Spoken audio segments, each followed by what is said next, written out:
Kumusta ka, kaibigan? Ikaw ba ay malusog, maligaya at masigla? Maraming salamat sa iyong panonood ng impormasyon at inspirasyon kasama si William Rubio Cuminang Jr., ang iyong life coach.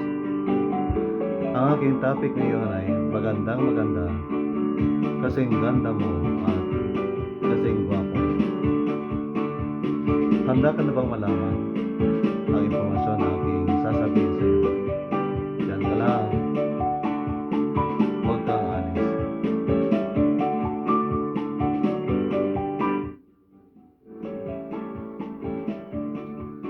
Sabi ng cliche, popular expression, health is wealth. Another, a healthy person is a happy person.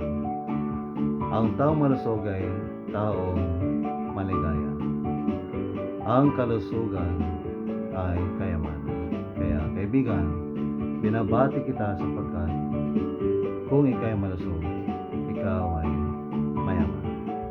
Pero, sorry kaibigan, kung hindi ka malusog.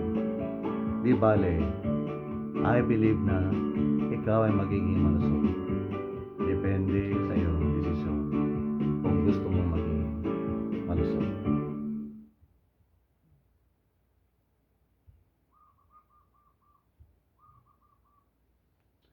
Ito na kaibigan ang dapat mong malaman. There are negative emotions that affect the organs of the body. So, ano ang mga ito? Mga negatibong emosyon na nakaapekto sa mga iba't ibang organs of our body. Number 1, ano yan? Anger, galit. Ngayon, what are the organs of the body that anger affects? Number 1, liver, atay. Number 2, gallbladder, abdo. Now, anger causes headaches and hypertension. Number 2, grief and anxiety. Grief, kalungkutan. Kapag sobrang kalungkutan, ito kaibigan ay depression. Naranasan mo na ba ang ma-depress? Ako, ilang beses na. Pagkatapos ko may stroke noong 2018, halos araw-araw ako kaibigan ay nadidepress. Nakararanas ng matinding kalungkutan na nais ko nang mamatay noon. Pero salamat sa Diyos sapagkat hindi niya ako pinabayaan.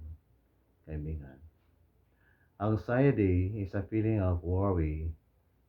Sa Filipino ay pagkabalisa. And it is nervousness. Grief and anxiety affect our lungs. Mga baga. Ano pa? Grief and anxiety affect our large intestines. Ngayon, number 3, negative emotion ay fear, takot. And fear affects our kidneys, mga bato. Grabe pala, no? Proverbs 17:22, English Standard Version states, a joyful heart is good medicine, but a crushed spirit dries up the bones. Mga Kawikaan 17:22. Ang pagiging masayahin ay parang gamot na nakabubuti sa katawan, ngunit ang pagiging malungkutin ay nagpapahina ng katawan.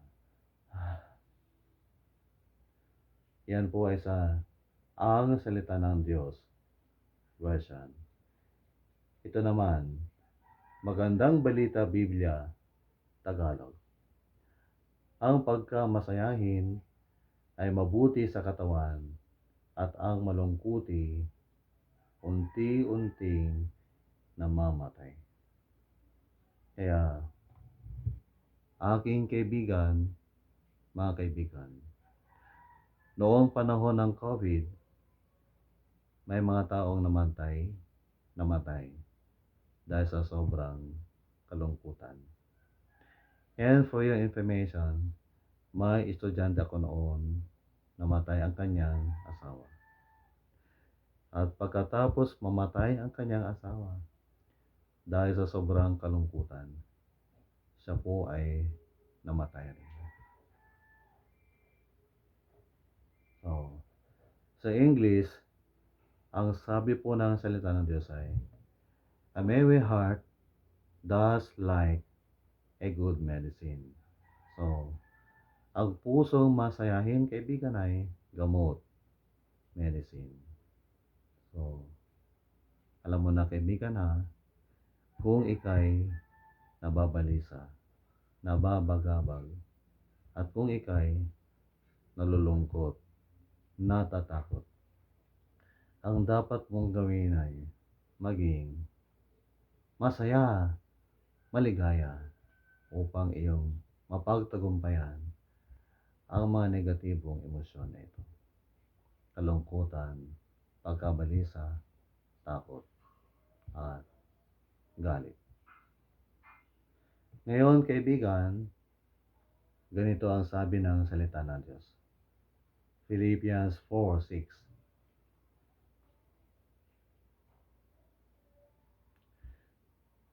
Do not be anxious about anything, but in everything by prayer and supplication, with thanksgiving, let your requests be made known to God. And the peace of God, which surpasses all understanding, will guard your hearts and your minds in Christ Jesus. So, kaibigan, mga kaibigan, maliwanag bang aking sinabi? Para mas maliwanag, nais kong basahin ng wikang Filipino. Filipos 4, versikulo 6. Huwag kayong mabalisa tungkol sa anumang bagay.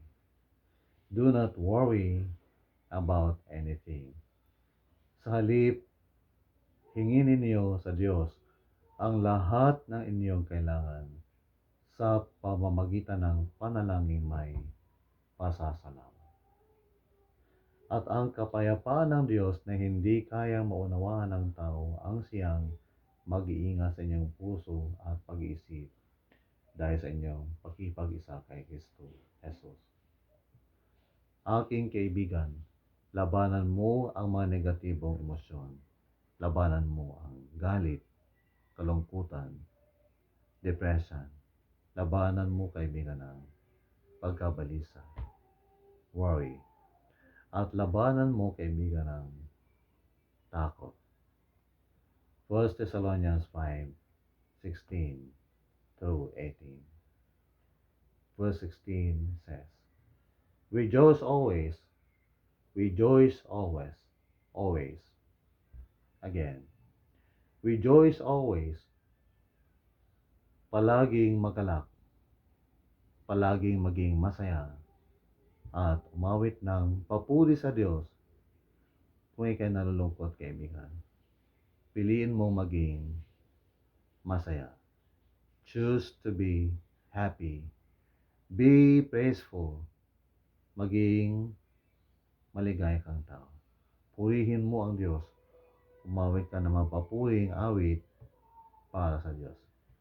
At yan, kaibigan, ang aking ginagawa kapag inaatake ako ng sobrang kalungkutan.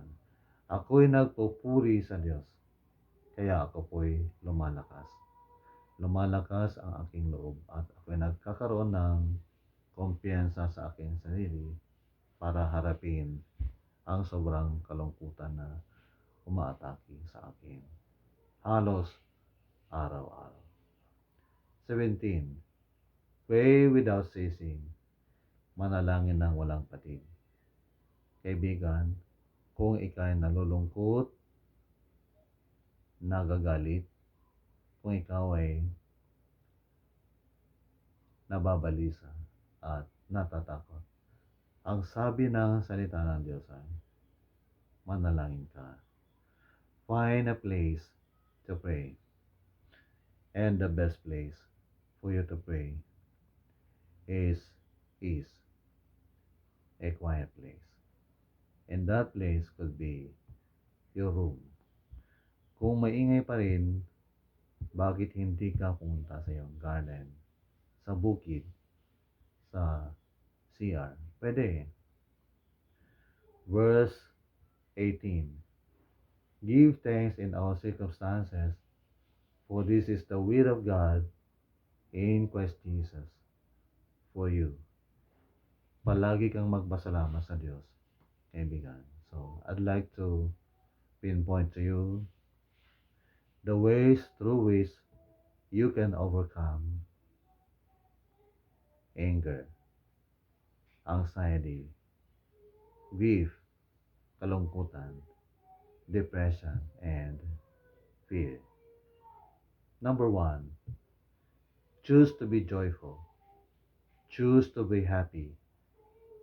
Number 2, be prayerful. And number 3, be grateful. Palagi kang maging mapagpasalamat sa Diyos. Piliin mong maging maligaya, kaibigan. Manalangin ka palagi at piliin mong maging mapagpasalamat sa Diyos.